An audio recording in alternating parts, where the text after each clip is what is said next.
Here at home, Governor Glenn Youngkin has declared a state of emergency in anticipation of heavy rainfall this weekend. To make sure you have everything you need to stay safe, we've gathered a list of items for your storm preparedness kit. 8 News reporter Roland Wilson joins us live with what you need. Roland, what do we need?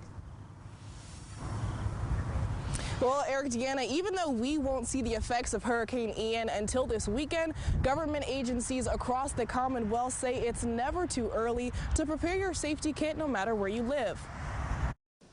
As Hurricane Ian rips through parts of Florida, safety is top of mind here at home. Government agencies say now is the time to stock up and start getting ready. I caught up with customers today to see how prepared they are. I have water, I have food, I have batteries, flashlight definitely. I have a first aid kit. I do have a couple extra batteries. Some say they've stocked up on essentials like cleaning supplies, flashlights, and duct tape. Others say they still need items to complete their list. So percentage-wise, how prepared do you think you are? Percentage? 50%. 40.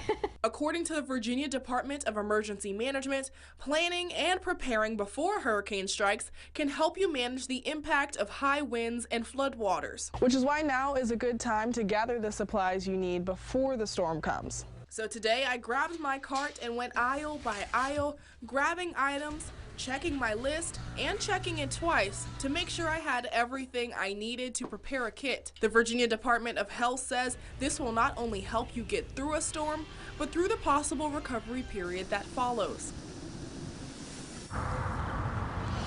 Now keep in mind the items I mentioned are just a few that you can get now, but for a full list of items and to track Hurricane Ian for yourself, visit our website at WRAC.com. Live in Chesterfield, Roland Wilson, 8 News.